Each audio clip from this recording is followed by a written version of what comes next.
Good morning, good afternoon, good evening, wherever you are in the world. Welcome along to the wilds of Suffolk. I'm out here yet again doing what I do, walking along in beautiful locations such as this, and giving you my thoughts and opinions on things that are happening in the world and the public consciousness. If it's your first time here, welcome. I hope you enjoy what I'm doing. If you're a returning subscriber, or 1,218 of you today, welcome back. Thank you so much one and all for being here. It really is a pleasure for me to have so many people join me. So before we get started today, let me introduce myself properly, okay? In the way that is customary in today's society. Hi, I'm Chris Large. I identify as an Apache attack helicopter, and my pronouns are pew pew pew. Thank you for joining me.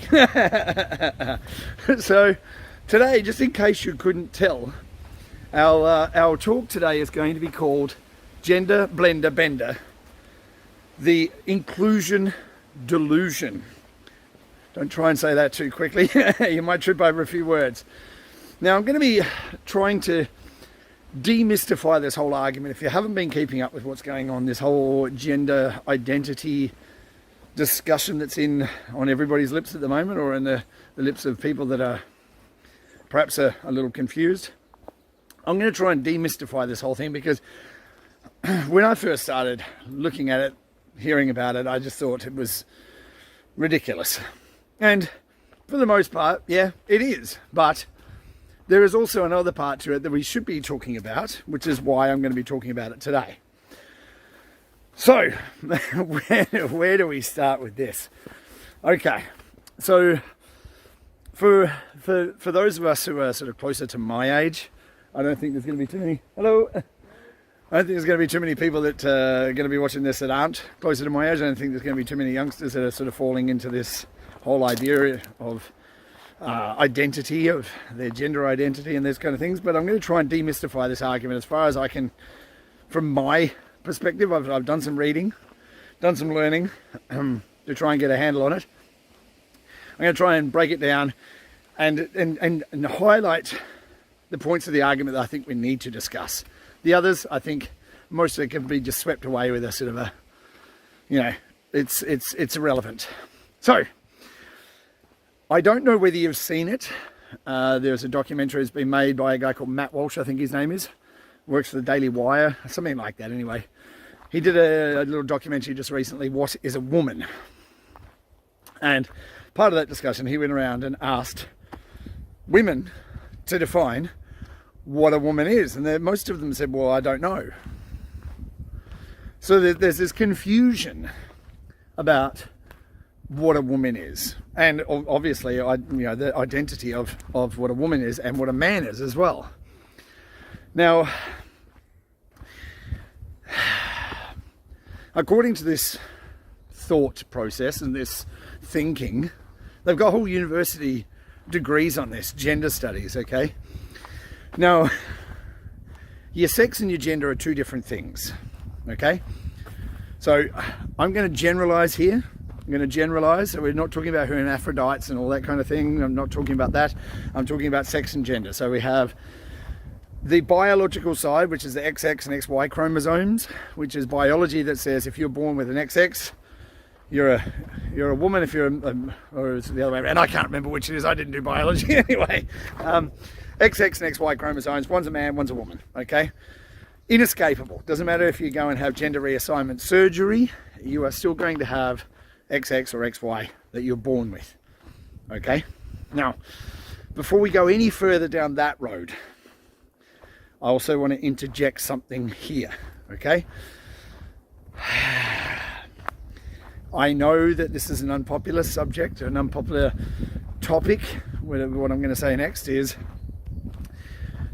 we and everything in this beautiful world that we inhabit, and it is really, really beautiful. Have a look around. It is a wonderful place that we live. In this world that we inhabit, I believe that it's created mathematically perfectly. Just accidentally came into existence. I don't believe that for a moment. So I believe this was created. So if we were created, you were created, I'm created, who made the mistake of you being born one way, but you have the belief system that it's a mistake. Okay, your higher perspective obviously knows better, just like an 8-year-old knows better than the parents that are there to help them and guide them through their life, at the beginning of their life. Okay, sex and gender. Okay, so we're told that now that women can have penises and that men can have babies. Okay, now if that doesn't lead to some kind of confusion especially for children, then what are we doing? What is that argument for? Okay, women don't have penises. Men who dress as women have penises, and that's cool. I have no issue with men that want to dress as women. None. Zero. You do whatever you want to do. I don't mind. I teach my children to interact with people and to be nice to people, regardless of who they are, what skin color they are, however they identify as. You're polite to people and be nice to people. That's a basic human thing to do, right? Not all people are nice. That's the world that we live in. Some people are assholes. We're going to deal with that. Now, the argument comes from, or the discussion, or this thought process that comes from, you can be a different gender. And there's 54 apparently, 54 different genders that you can be. Now, cisgender and all this kind of thing, I'm not going to go into every one of them. If you really want to know, go and look for yourself. All right, it is all about this identification process of how you identify within the spectrum, if you like. It's almost like being autistic. I'm in the spectrum of being a woman, but I'm only partway woman because I'll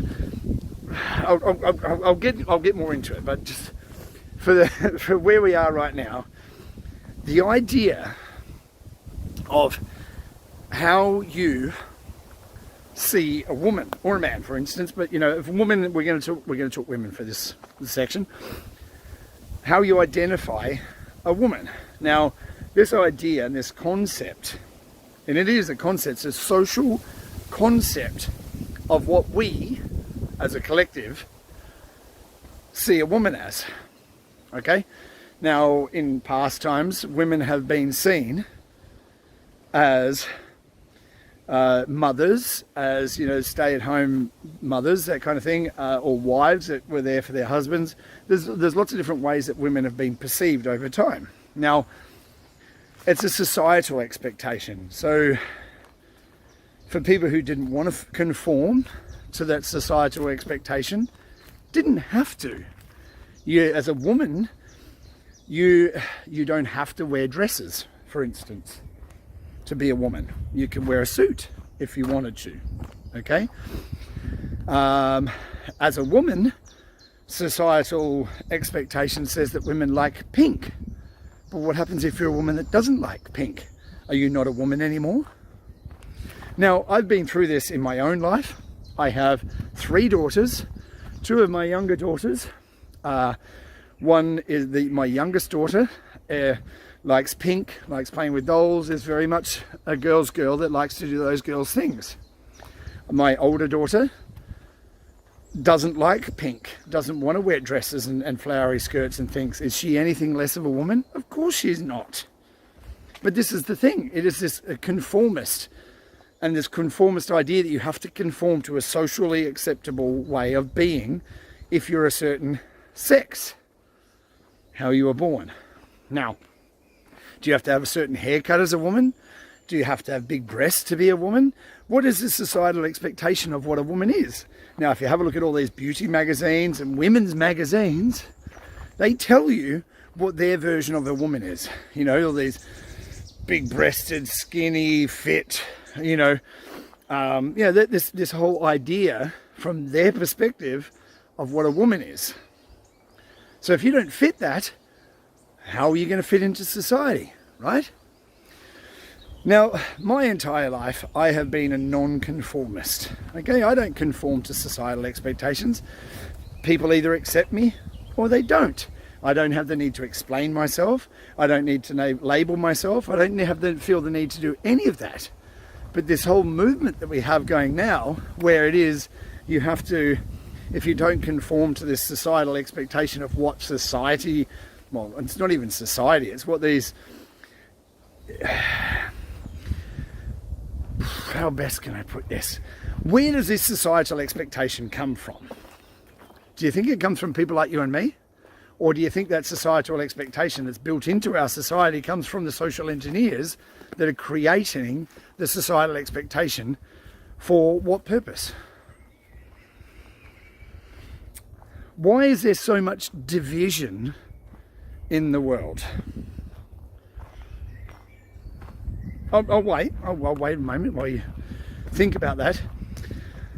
Social engineers build division into the social structure that they're creating through women's magazines, through all this idea of like movies, TV shows that show you what their version of normal is. So it's normal to be a woman to wear skirts and dresses, and to dress a certain way, to have your hair a certain way, to look a certain way, to be a certain way, to be a mother or a wife or a strong businesswoman. It is, you have to decide for yourself. Do you have to decide for yourself whether you want to conform to societal expectations, or do you want to be a non-conformist? Now, the thing I find strange about this non-conformity that's happening now is, rather than fitting into a pigeonhole, a box of the expectation of that's what a woman is, I'm not going to do that. So I'm going to build myself a separate box, a separate set of rules of ways that I am who I am within that society. And I have to label that, because if I don't label, then it's not real. Okay. So rather than conforming to one person's box, you're conforming to another person's box. How does that make sense? Are you still a non-conformist? Now, I've had discussions with people, and the reason that they've said that they want to label and categorize this gender discussion is so that they can find their peers within society, so that they can interact with their peers who feel the same way that they do. Now, as I've said many, many times in all of my discussions, the world is made up of different people, different characteristics, different traditions, different cultures, different inputs, and that is what makes our cultures, our world, our reality, if that's what you want to call it, a diverse and interesting place, because you have that interaction between these different groups, subgroups, cultures, traditions. And we can all learn things from each other from all those inputs. Now, when I was growing up, we had different people that would dress differently. We had we had mods and goths, emos, surfers. We had all these different sort of groups, subgroups within those groups that had their different way of dressing, different way of interacting. Some had different words that they used to interact with each other, different phraseology that they used, different language within their subgroups. And that sort of spilled over, and within their subgroup that was cool, and that was, But what we have now is, we still have the same thing, but when we're talking gender, and this is where it all gets really weird, that if you listen to some of these people, they're really confused, and they're trying to force that confusion on everybody. Now, you have within these groups of describing their gender, okay, their gender, and let me just say one other thing as well. This isn't about gender. This isn't about an agenda. An agenda, okay? And that agenda comes from the social engineers, which I'll come back to. It's all about divide and conquer. We'll come back to that soon, okay? But within these groups and subgroups of this gender discussion and gender argument, you have another subgroup that ties your sexuality to your subgroup. right? So you can say, okay, I don't identify, so non-binary they call it, non-binary, I don't bind to any gender conformity that you tell me exists, okay? So you have 54 different genders, and non-binary says I don't bind to any of them, okay? I'm not binding to it. So I could be a man today, it could be a woman. I decide on a daily basis who I want to be. Okay, fine. But then they've got to link their sexuality to that as well. What form their sexuality takes. Now, if you let's just say, I'm not picking on anyone in particular, let's just say you're non-binary, that means today you could be gay or you could be straight, depending on how you feel on the day, I suppose. But why does that have to do anything with gender? Why is there a sexual orientation to do with gender? You see what I mean? So, back when I was younger, when I was in my younger days, and I used to hang out in gay bars, no one asked me if I was gay or straight. We just talked like normal people. No one cared if I identified as a man or a woman. No one cared. I know plenty of trannies. I know plenty of transvestites, men who dressed as women. I know plenty of gay people, a lot of gay people. Across the board. I know people from all sorts of sexual deviancies, let's put it that way, because I know plenty of people that have got some real deviancies. All sorts of people who have a connection to they're born a man, dress as women, still have a penis. Other people that are dress as women, perform as women, but live as men on a day-to-day basis. Drag queens. Oh, can I say queens? I'm not sure if I can because I'm not gay. This is the other side of the argument. It's so it annoys me so much because there's certain words within the gay and lesbian community, like calling each other queens, is fairly standard. But if a straight person does that, oh my God, you're mocking me, or you know what I mean? It's the same as like black people singing in their songs the N-word, calling each other the N-word in their songs. But if a white person sings the song, it makes you racist. But I thought racism was when you have one group is able to do something that the other group is not. Isn't it? Isn't that how things are? And then if you want to take that a step further, if you're in a subgroup, let's just say you're gay, and you're calling each other queens, but then a straight person or a hetero person, just to be politically correct here, make sure we get the gender identification correct, or the sexual gender, I don't know. If you're a hetero calling a gay person a queen, that's a bad thing. So we have this idea that if you want to dress a certain way, rather than being in a subculture, or a subculture like an emo or a punk or whatever, a subgroup of the culture, which is perfectly normal, happens all the time, every single day. Other people outside of that subgroup might not understand you. Who cares? Who cares, right? Does it really matter? But what we have now is, why is this so prevalent now? I mean, back, the internet's been around for about 20 years or something. So the millennials that are born 20 years ago are the ones who are most infected by it. Because they grew up with it at their fingertips.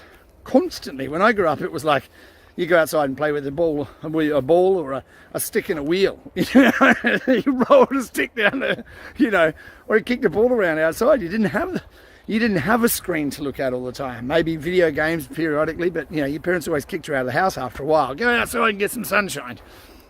So we didn't have that constant interaction with the screen that the youngsters have, or the millennials.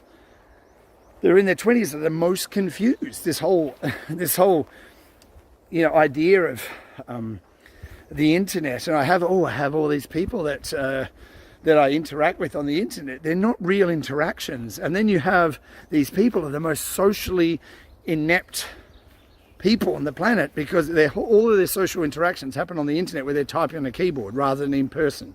So they can't actually interact with people because they have no social skills, because their entire life is based around living in a screen. Now, these subgroups have so much influence and power because they are lifted up by social media as a subgroup within the culture, but as a small subset of the culture. We're talking tiny percentages of the subset of the culture, but they're getting lifted up by platforms like YouTube, by Twitter, and their tiny little voice is had a loudspeaker attached to it. And now politics is involved as well, because everything's political, remember? Because that's how the social engineers want it. Now, this is where it all ties together, from being about gender to being about an agenda. Okay? Everything that you see in our world now is about division. Everything. Everything you see is about division into smaller and smaller and tighter little pigeonholes that we all have to fit into. And each of those pigeonholes, because we disagree with the other one, we don't want to live in that kind of world where, you know what, I understand that you feel the way that you feel about yourself and the way that you want to live your life. That's cool. Doesn't bother me. Don't force your beliefs on me. I won't force mine on you. Is that not a fair way to go? No! This whole idea of inclusion, we have to be inclusive to include people who have these ideas about their subculture that everyone has to adopt. That's not about inclusion. That's about exclusion. Because if I don't agree with you, I'm excluded from the conversation. How inclusive is that? So we want to be, if you listen to the conversation, we listen to the arguments, we listen to these people, we hear them out and say, I understand that you don't want to conform to that socially acceptable idea of a concept that was made up by social engineers in the first place, not the average person on the street. We all have our own belief system of how we want to live, how we want to raise our family, what our belief systems are. But at the same time, if you disagree with this is the way we're going, and that's you have to be, you have to take your kids to a drag show, for instance, to be inclusive. I'm sorry, I've spent enough time at drag shows to know it's not a children's friendly entertainment. That's not what it's about.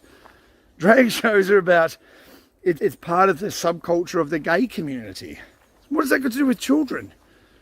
That's sexuality. And this is what I'm pointing at when I'm saying that this whole agenda of this gender, where the gender identification comes in, where you have to attach a sexuality to that. I can still be a man. I can still be a man and be in love with another man. I can still be a woman and be in love with another woman. That doesn't change anything. It doesn't. It's got nothing to do with my gender.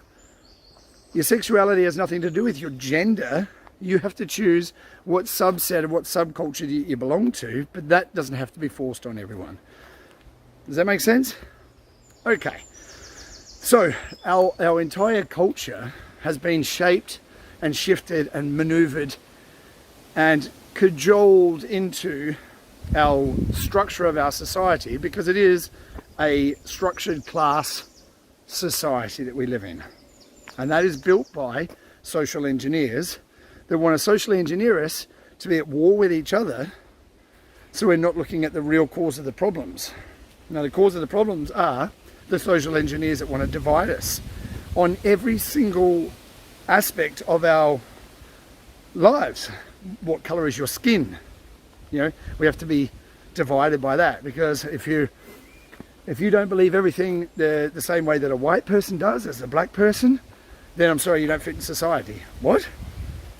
Why don't we have our traditions? Why don't we have our separate cultures? That's what makes our rich culture our rich culture. You go on holiday to a different country, not to see the same thing you would in your own country. You go on holiday to interact with people that think different, that have a different culture, different belief system, different traditions, to interact with that, to come into contact with something different. We don't all have to conform to the same ideas. In fact, it's better if we don't. We don't have to adopt each other's ideas. For instance, you see big companies like Mercedes have got their pride flag up for the Pride Month on their Twitter bio, okay? But then you go to Mercedes Middle East and they don't. Why is that? Because in the Middle East, they don't believe in the whole idea of being gay, and it's punishable. Do I agree with that? No, of course not. But that's the way it is. So why aren't they pushing their social engineering in those countries that they don't agree with that? Why is it only here in the West countries where children go to university confused and come out even more confused? We send them to these places to learn about the world, and they come out more confused and angry. It is all about social engineering. That's what school is. It's indoctrination. It's not education anymore, it's indoctrination. Indoctrinate you into a way of thinking that is non-accepting of other people's ideas, or the social engineers' ideas of how our society should be, to keep us divided. Does all that make sense? Now, what do we do here? What do we do? Because as these voices of this very, very small minority of the percentage of the population that has these ideas of who they want to be and how they should be in society, they're being highlighted, and we're all being told that we have to accept that. Now, what we have to recognize is that is deliberate.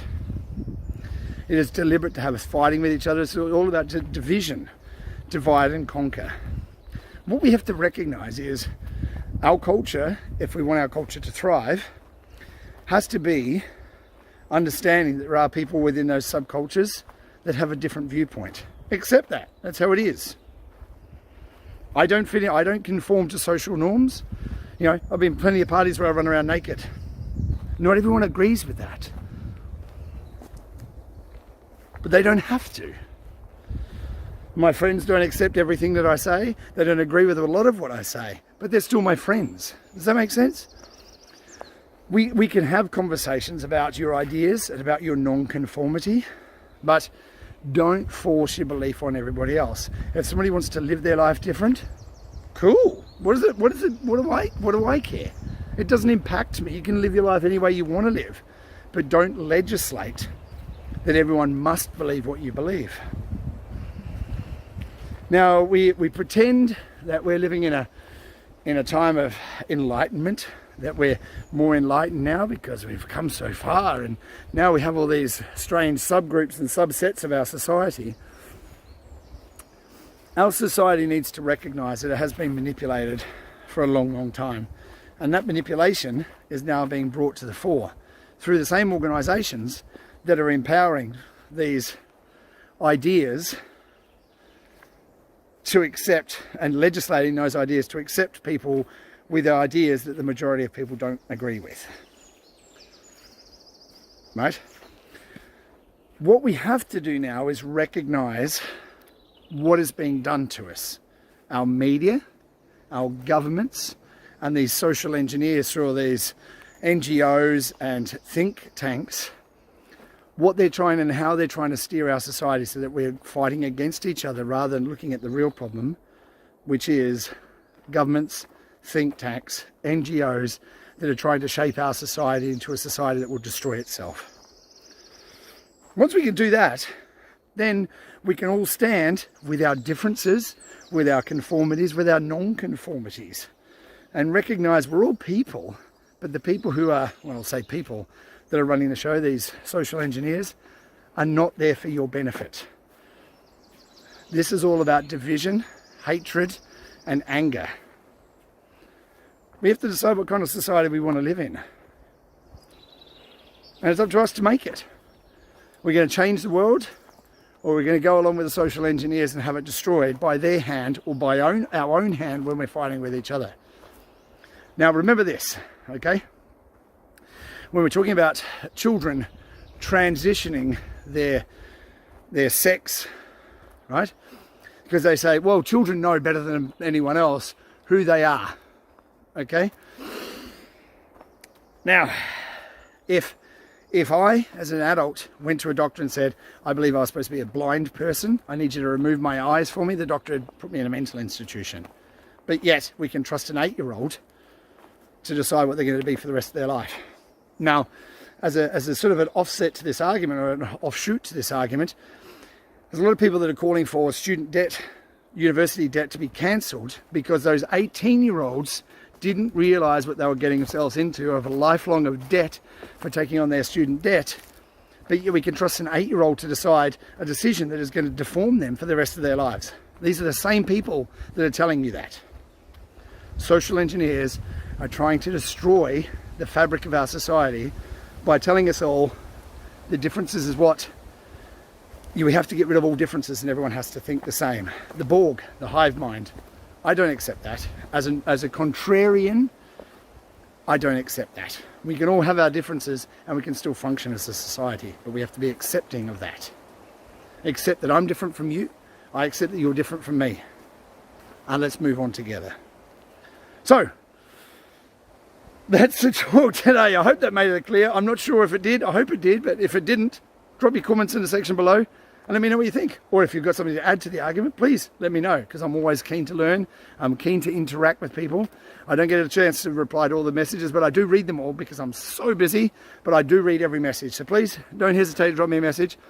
Now, all that said, go out into the world. It's a beautiful place we live. Do good and be good. And you can change the world with the way that you think, the way that you talk, and the way that you interact with people. So let's change the world. Now, look after yourself, look after each other, and I look forward to seeing you real soon. Take care. Ciao for now.